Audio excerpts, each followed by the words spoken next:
Rabbi Sachs, welcome to the Chai Academy, coming to you live from the Chai Center.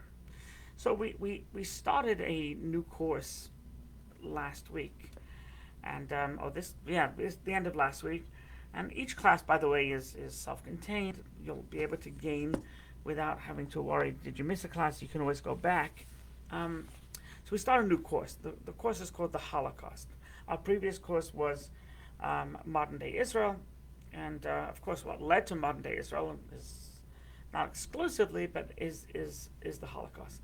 So we had three almost like historical facts of the rise of Hitler, how it happened, and yesterday we gave the third one, and today we're going to go to the next topic, and that is the origin of the yellow star. Of course, you know, the Jews in Nazi Germany had to wear this yellow star. We'll talk more about it. And it was basically to demoralize, that you're different. You're second grade citizens, and you're third, your third level, fourth level, fifth level. So you're the dregs of society. So they had to wear a yellow star, but Hitler didn't invent it. The Nazis didn't invent it. Far from it. Far from it. So, and in fact, the original identification or demarcation, right, was in the year 717, I think, and it was Caliph Omar, right? It started with Muslims. They ruled Sicily, and they decided that both Christians and Jews need to have clearly identifying that they're Christians and Jews. They had to hang something in their door, and they had to attach something to their clothing.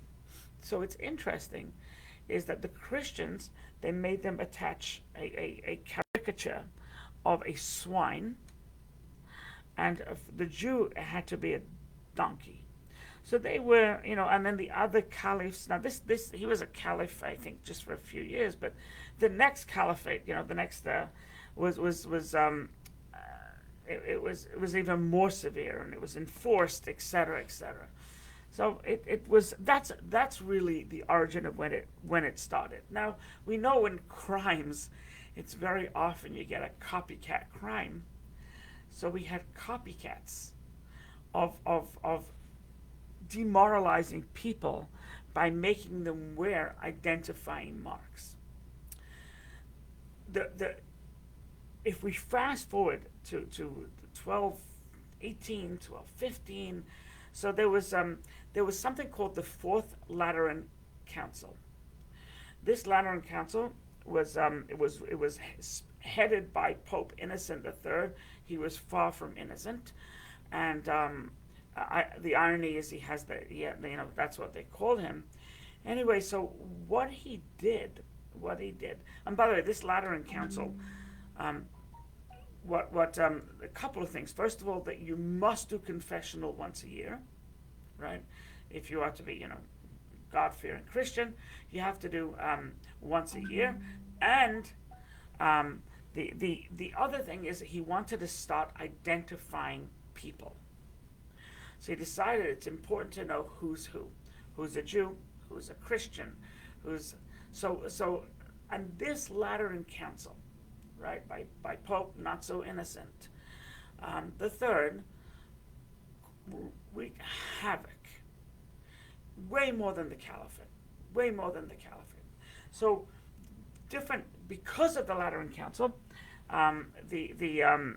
In England, they started in 1218. That due to the Lateran Council, is that Jews had to wear something to identify their Jews. Now, it was interesting. First of all, wealthy Jews, right, paid money, and they were exempt from wearing it. So in the United Kingdom. in England. The connected Jews, political Jews, albeit maybe not wealthy, managed to wangle their way around and finagle, and they didn't have to wear it. In 1253 in England, King Henry III, who was an imbecile, he was also 11 years old, and he had people in his ear.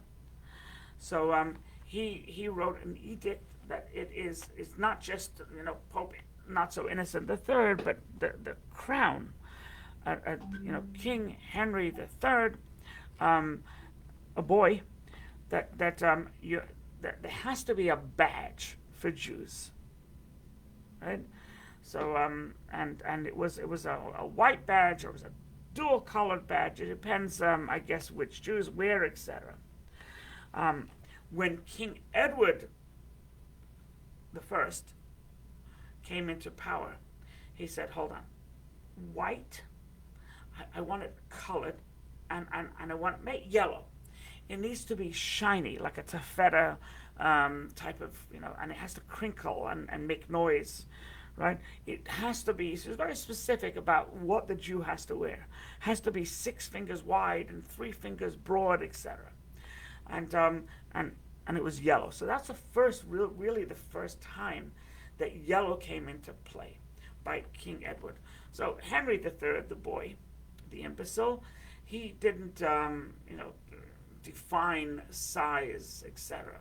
And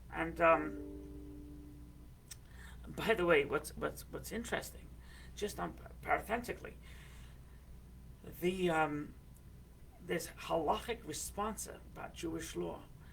Can you wear on Shabbat? You're not allowed to carry. Can you wear this badge? If this badge is not sewn, but this badge of identification, if it's not sewn, but rather it's just pinned, can you wear it on Shabbat? So this is the mindset of the Jew. It's just incredible. Okay, we have to wear it, but can we halachically wear it on Shabbat? France, in 1217, because of the council, the Fourth Lateran Council, which sought once again to clearly identify religions. For some reason, it was only Jews. They came up with something called it was like a rotor wheel. It was a circle badge, right? And in King Philip in 1219, King Philip of France, he said that this round, you can't just wear it anywhere, but it has to be worn on the breast, right? And later on, it evolved. You have to wear it on the breast. You also have to wear it on the back, and the colors are to be red and yellow. And and here's the kicker. So you sought to demoralize the Jews, King Philip. You also couldn't make your own badge. You had to go to the offices of the government, and you had to buy it. So they made it for you, and they enforced you to buy it, which is so you couldn't even make your own, to say, okay, let's just make, and no, you had to go buy it. And once again, in France is really where the halacha came into play. Not so much England, but in France they were questioning, what do we do? What do we do? Now, if you are caught as a Jew without your badge, you lose your garment.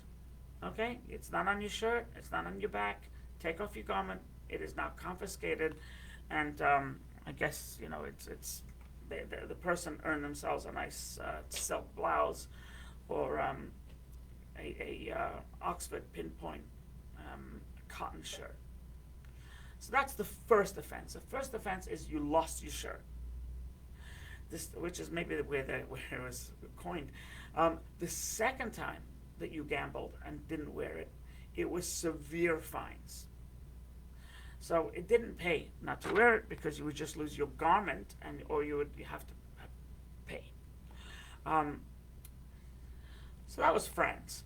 Spain, once again, this Lateran Council, it really, really, really hurt the Jews.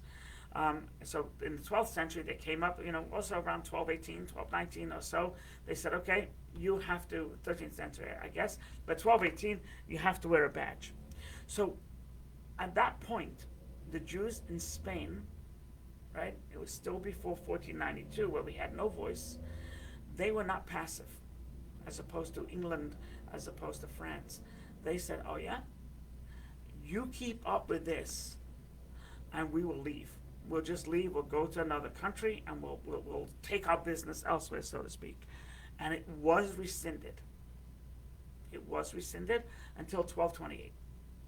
1228, it came back. I forget who it was. Some priest or something or other brought it back, but it wasn't so enforced like they did in France.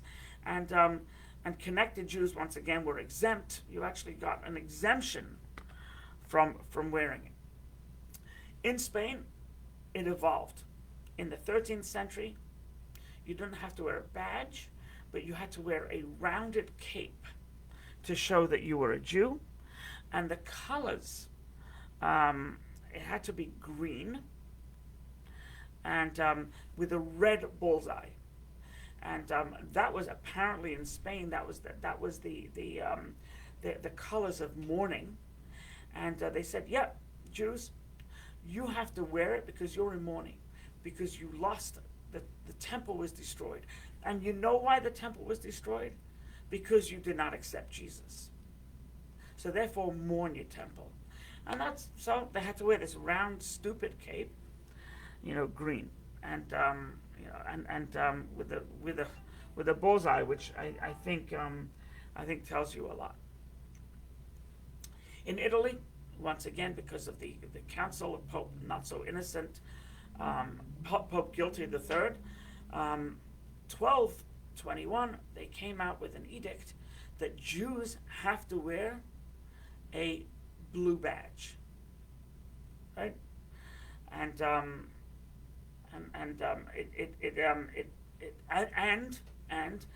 Spain did this also.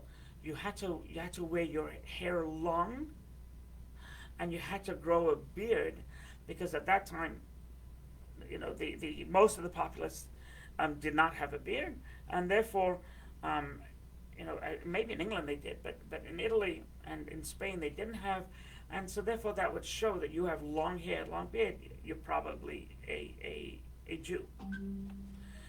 And then the color, the color. Then they changed it. You have to wear red, and it has to have two colors. For the red, men wore red, and for the women they had to have they had to have a belt. On the belt had to be a two-colored belt, and there were fines if you didn't do as you were told. If you broke the law, you were fined. And they had a deal with going on with the informers, that if you inform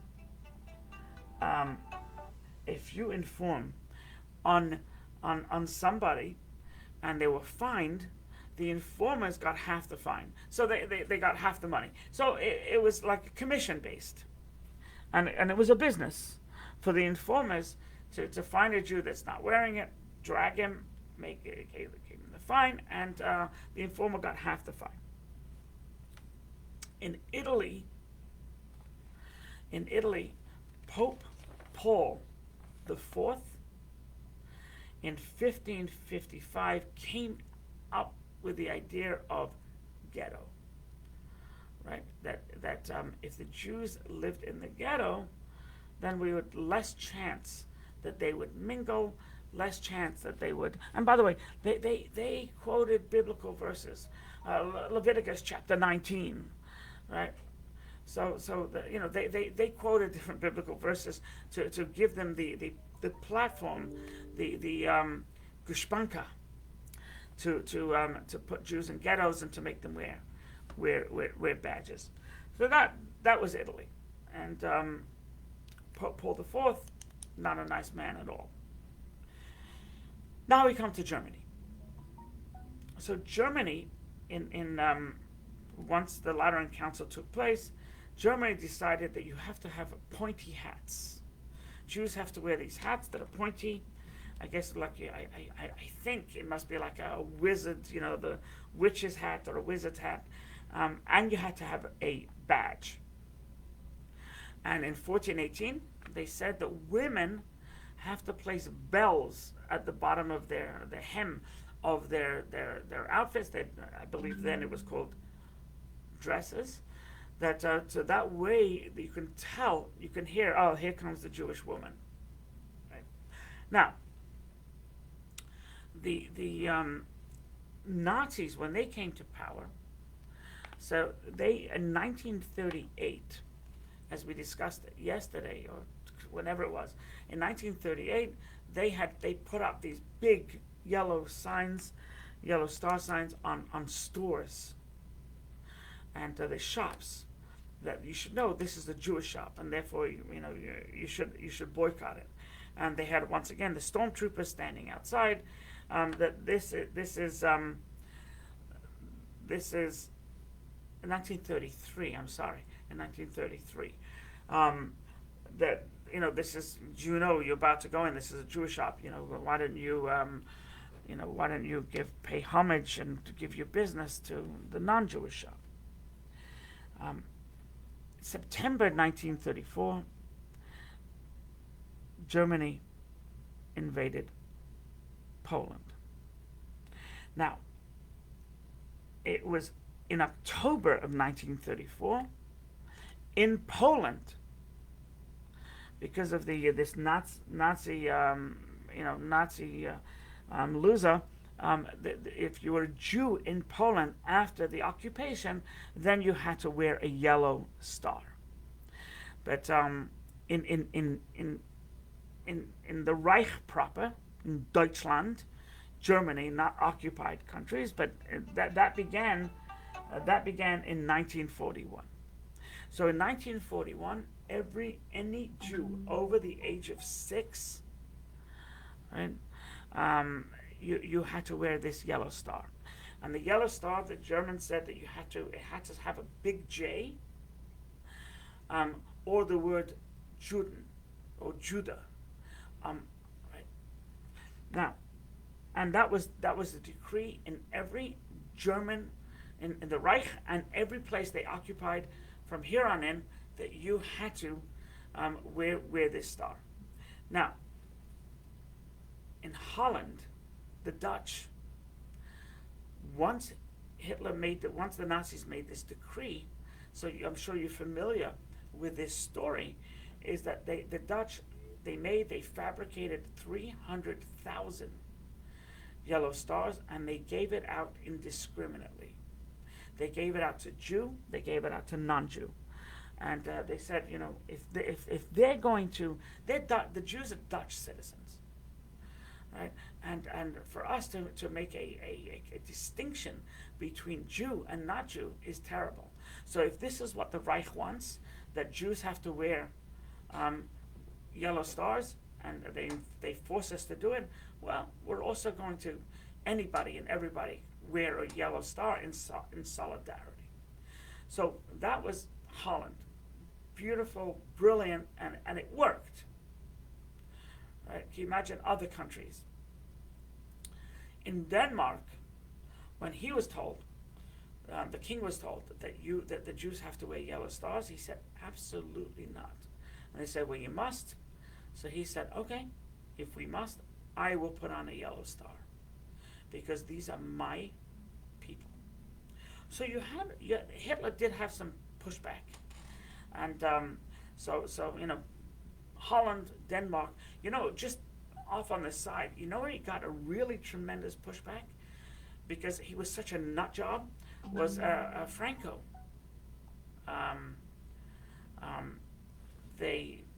Franco in Spain, when he was, he was a fascist dictator.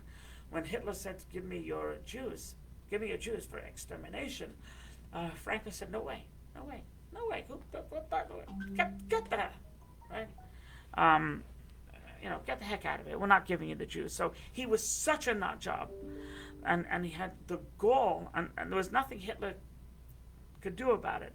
The sad part of this story is that there were very few Jews left in Spain, because Jews hadn't been really welcomed back for, after the Inquisition, and therefore, so there were Jews. Yes, there were Jews. There were Jews living in Madrid, and there were Jews living in Barcelona, and there were Jews living in Turin, but very, very few. Even now, how many Jews live in Spain in 2000? I was there a couple of years ago. It's very, very pitiful, the amount of Jews. But Franco wouldn't give them up. So anyway, so you had to wear the yellow star, and any German occupied territory, you had to wear the yellow star. And what the yellow star did is, aside from showing that you're just a second class citizen, a third class citizen, is there was food lines, right? There were food lines, just practically. There wasn't, if you want to get your rations, you had to wait in line. And anybody with a non-wearing star could go ahead of you. So, a non-wearing star, which means either a German or somebody that in Germany lauds, the Nazis laud, could go ahead of you in the food line and give their ration cards. The Jew, you went to the back of the line. Chances are when the Jew got there, they had very little left, and you may have had bread but not butter, you may have had eggs but not bread, etc. And that's what they did. So now, everybody had to wear it. It was punishable by death, right? If you were caught not wearing it, it wasn't a fine, it wasn't they took your shirt, it was execution. So they had to wear it. However, God bless the Jews of Europe. Many of the Jews, they wore it with pride, instead of being forlorn and lost. And in fact, there was a journalist, I don't remember his name, it was before the true censorship, when there was the yellow stars on the yellow stars on the shops. He said, "Be proud of that yellow star. Be proud of it. You have nothing to be ashamed about." After the war, because he got out, a lot of German Jews got out. After the war, he said, "I regret writing that. I regret writing that in my column. I had a column, and I told the Jews to be proud. I should have told them, get out." And right, in 1933, you could still get out. I should have told them, get out, instead of saying, be a proud Jew. Get out, be a get out Jew. But who was to know? Who was to know? It was only when it got more and more hostile did the German Jews realize that, and once again, 50% of Jews in Germany managed to get out. So there's pretty much the history of this yellow star, and it started once again in 717 by the Caliphate, and then the Christians thought it was a darn good idea, and the Pope Innocent the Third, Pope Imbecile the Third, he said this is at the council, at the fourth council. It was actually considered there was 3 councils before it, but the fourth council was considered a very important council. And this is one of the things they came up with, is that you have to realize, you Christian, you're loftier than the Jew, and we have to show it and prove it. A sad tale to be sure. All right, God bless.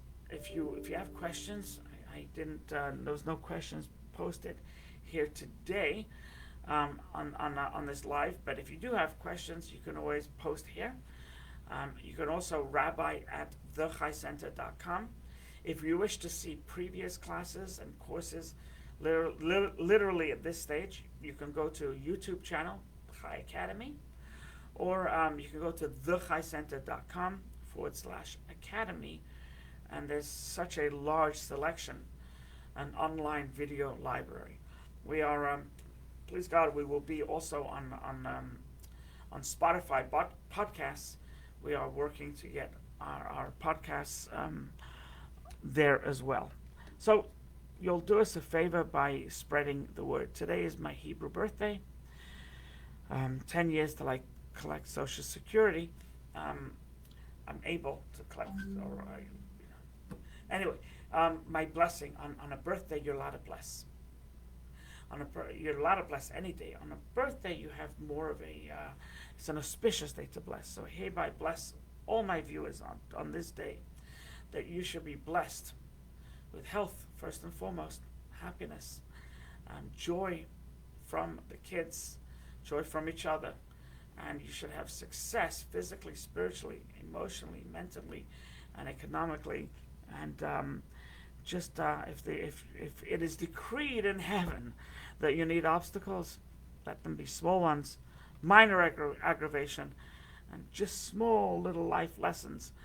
But otherwise, you should go through life easy, with peace of mind. God bless. Thank you, Lenny. God bless.